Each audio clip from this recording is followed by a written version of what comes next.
Media. It's an unconscious insecurity of your lack of skill, right? Because if it was conscious, then you can logic your way out of it and say, okay, I just lack skill.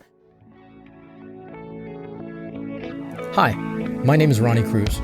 After almost 2 decades as a career network marketer, I realized that despite continual work on my personal and professional development, that I had hit a massive brick wall. So I took a deep and honest look at myself, top to bottom, hoping to find answers, and my search led me to one conclusion. The definitions I held of my business, of my world, of my life were the very things holding me back. If I wanted to change, if I wanted to grow beyond my current circumstances, I had to wipe the slate clean and redefine. This show is dedicated to helping you identify the belief systems, the mindsets, the very definitions that have held you back, and then help you break through those limitations to finally create the life you've been working so hard to achieve. Welcome to the ReDEFINE Podcast. All right, welcome back to the show. Thanks for tuning in. In today's episode, we're going to talk about tribalism and business and how those two things really don't mix at all. You might be thinking, well, how does those two topics even, what's even the connection, right? And we'll get into that. Now, in the last episode, we talked about the differences between an employee mindset and an entrepreneurial mindset. I want to really emphasize today that neither one of those two things is inherently better than the other. It's just a matter of personal preference. For me, I chose the entrepreneurial path and it works, right? It works for me. It may not necessarily work for other people. And in fact, it doesn't work for a majority of the population. It doesn't mean I'm right and they're wrong. It doesn't mean they're right and I'm wrong. It's just a matter of personal preference. It's not black or white like that. It's not either or. And in fact, what we're seeing more of today, I think, as people get into the digital entrepreneurialism space, is that they're doing both, right? A lot of people have to have a job or a 9-to-5 or some sort of employment in order to pay their bills and to have a source of income as they're getting their business venture off the ground. Perfectly natural. So you see, neither one of those things, having a job or running a business, is inherently better or is inherently right or wrong. I bring this up because this thinking, this either or mindset is really detrimental to your business, right? And I'm not talking about, like my business versus your business or the competition that naturally happens in capitalism between companies. I'm talking about when you have a conversation with your prospective buyers, your prospective customers. We have to make sure that we're not reverting into this tribalism instinct. Right? And that's exactly what it is, right? Tribalism is an instinct that's really deeply ingrained, has zero logic behind it, by the way, and that's why it's in that part of that brain that's hardwired for survival. My tribe is better than yours, my people are better than yours, I'm better than you. We see it playing out in modern society pretty much all over the place, right? We see it in the best example, easiest example, spectator sports, right? Football here in the United States, we have Super Bowl that's about to happen, but all over the world, something like soccer, right? Or football, as most of the world calls it. People really revert to this illogical, irrational part of their brain when it comes to spectator sports. It's that tribalism side of their instincts, to the point where, again, completely irrational, completely illogical, to the point where people will get into physical altercations defending their particular team. And it's just a game, right? It's just a game. It seems completely just nonsense. However, again, there is no sense there, right? There is no logic there because it's not a part of our brain that has logic. We see it illustrated in other parts of modern society, politics, government, religion. And I'm not going to comment on the geopolitical situation right now that's happening around the world, but I will say that in business, it's really hurting your business. If you're not aware of this pattern, it's really going to cause you to lose business and hinder your growth. How does this play out? It's this defensiveness that we fall into, right? When people say no, or when we get backed into a corner in our business, that defensive survival part of our brain kicks in, right? And again, one of the things that we can easily kind of revert to and access without having to logically think about it is the tribalism, right? It's I'm right, you're wrong, right? For it, if you're not choosing my product or services, you're wrong, and you're not as smart as me. Now I know we don't necessarily communicate it, directly in that way, but if we are getting into this mindset, it's completely unproductive, because what's end up going to happen is we will communicate something that will turn that prospective customer off. Yes, they said no to you right now because they're not ready for your product or services. But when we fall into this tribalism pattern, we actually there's that potential to close the door for them, because we're basically communicating that they're wrong for not choosing our products and services, right? It's not that they don't want our products or services, or it's not that they think it's a bad product or service. It's just that they don't want it for themselves right now, right? It's not a thing that they see any value in at this very moment. Maybe down the road it can be, but again, you've closed that door by saying they're wrong, or communicating that they're wrong for not choosing your products and service. And of course, it doesn't happen necessarily overtly that way, but I've seen it happen. I mean, I've done it in the past, especially in network marketing, right? We have this. I still see this today.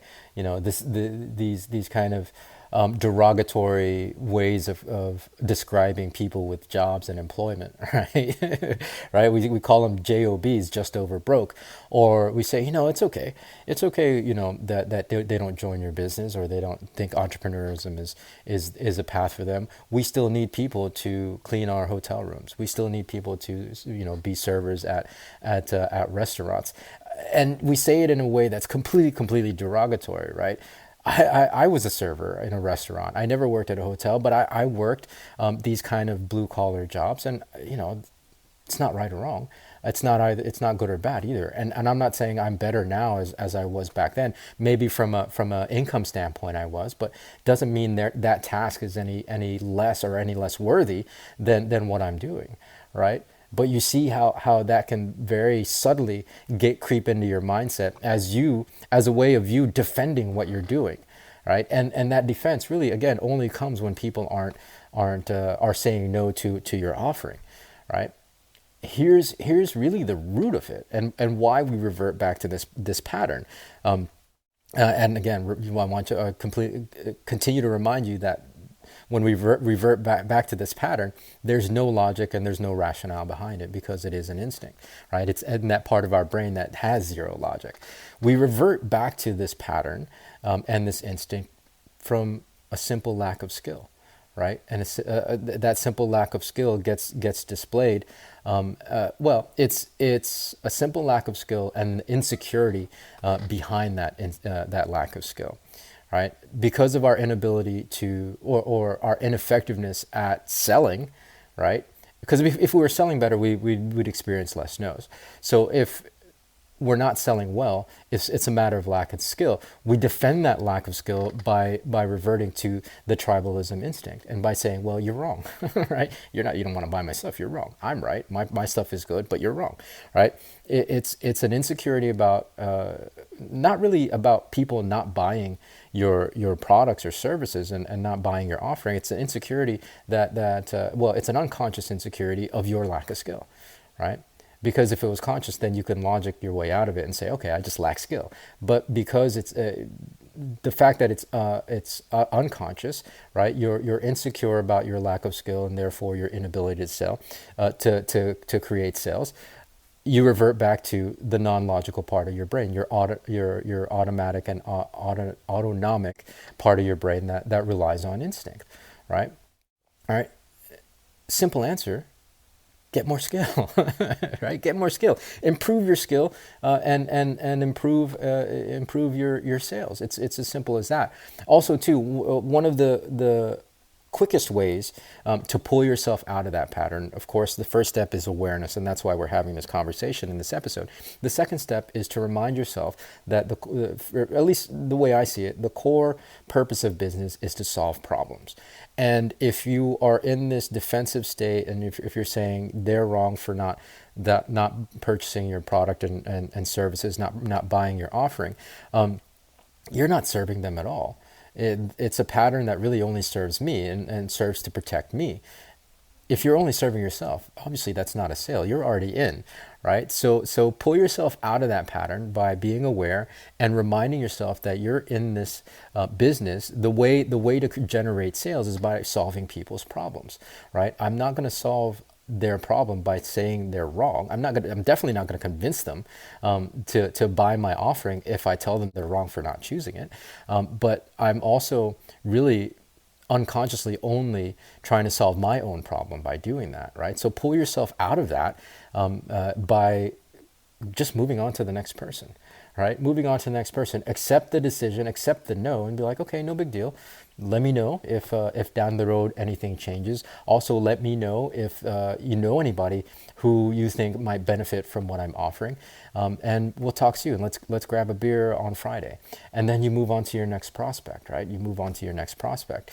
That leaves more open doors, and it keeps you focused on solving problems as opposed to being defensive, because defensiveness locks you into the unconscious part of your brain, that Cro-Magnon instinct part of your brain, where there is no rationale, there is no logic, right?